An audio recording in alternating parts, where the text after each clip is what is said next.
ಕ್ವಾರಂಟೈನ್ಗೆ 3 star hotel ಬಿಟ್ಕೊಡೋದಕ್ಕೆ ನಿರ್ಧಾರ ಮಾಡಿಕೊಂಡಿದ್ದಾರೆ ಇಲ್ಲೊಬ್ರು ಉದ್ಯಮಿ 3 ಸ್ಟಾರ್ ಹೋಟೆಲ್ ಬಿಟ್ಕೊಡೋದಕ್ಕೆ ಮಾಲೀಕ ಮುಂದಾಗಿದ್ದಾರೆ. ಅವರು ಚಾಮರಾಜನಗರದ ನಿಜಗುಣ ರೆಸಿಡೆನ್ಸಿ ಮಾಲೀಕರು ಒಪ್ಪಿಗೆಯನ್ನ ಕೊಟ್ಟಿದ್ದಾರೆ. ಈಗಾಗಲೇ ಅಂಬೇಡ್ಕರ್ ಭವನದಲ್ಲಿ ಕ್ವಾರಂಟೈನ್ ವಾರ್ಡ್ ನಿರ್ಮಾಣ ಮಾಡಿದಾರಂತೆ. ಇನ್ನಷ್ಟು ವಾರ್ಡ್ ತೆರೆಯೋದಕ್ಕೆ ಜಿಲ್ಲಾಡಳಿತ ನಿರ್ಧಾರ ಮಾಡಿದೆ. ಈಗ ಜಿಲ್ಲಾಡಳಿತಕ್ಕೆ ಸಾಥ್ ಕೊಡ್ತೀನಿ ಅಂತ ಉದ್ಯಮಿ ನಿಜಗುಣ ರಾಜು ಹೇಳಿಕೆಯನ್ನ ಕೊಟ್ಟಿದ್ದಾರೆ. ಮತ್ತೆ ಈ ಬಗ್ಗೆ ಜಿಲ್ಲಾಡಳಿತದ ಅಧಿಕಾರಿಗಳ ಜೊತೆಯಲ್ಲಿ ಮಾತನಾಡಿದ್ದಾರೆ.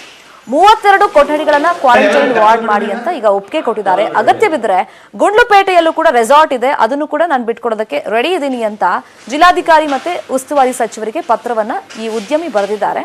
ಇವ್ರು ಹೇಳಿದಕ್ಕೆ ಈಗ ರೆಸ್ಪಾನ್ಸ್ ಕೂಡ ಆ ಕಡೆಯಿಂದ ಬಂದಿದೆ. ಅವ್ರು ಹೇಳಿರೋ ಪ್ರಕಾರ ಸದ್ಯಕ್ಕೆ ನೋಡೋಣ, ನೀವು ರೆಡಿ ಇಟ್ಟಿರಿ, ನಮ್ಗೆ ಅಗತ್ಯ ಇದ್ರೆ ನಾವು ತಗೊಳ್ತೀವಿ ಅಂತ ಹೇಳ್ತಾರೆ.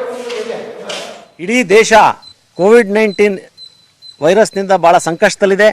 ಇಂಥ ಒಂದು ಸಂದರ್ಭದಲ್ಲಿ ಗಡಿ ಜಿಲ್ಲೆಯಾದ ಚಾಮರಾಜನಗರದಲ್ಲಿ ಫೆಸಿಲಿಟೀಸ್ಗಳು ಭಾಳ ಕಡಿಮೆ ಇದ್ದು, ಈ ಸಂದರ್ಭದಲ್ಲಿ ನಾವು ಜಿಲ್ಲಾಡಳಿತ ಜೊತೆ ಕೈ ಜೋಡಿಸಿ ಕೆಲಸ ಮಾಡಬೇಕು ಅಂತ ಇಚ್ಛೆಪಟ್ಟು ನಮ್ಮ ಹೋಟೆಲ್ನ 32 ಕೊಠಡಿಗಳನ್ನ ಅವ್ರನ್ನ ಬಿಟ್ಕೊಡೋದಕ್ಕೆ ನಾವು ಈಗಾಗಲೇ ಯೋಚನೆ ಮಾಡಿದ್ದೀವಿ. ಇದನ್ನು ಜಿಲ್ಲಾಡಳಿತಕ್ಕೂ ಗಮನಕ್ಕೂ ನಾವು ಆಲ್ರೆಡಿ ಉಸ್ತುವಾರಿ ಮಂತ್ರಿಗಳು ಹಾಗೂ ಜಿಲ್ಲಾಡಳಿತಕ್ಕೆ ನಾವು ಗಮನಕ್ಕೆ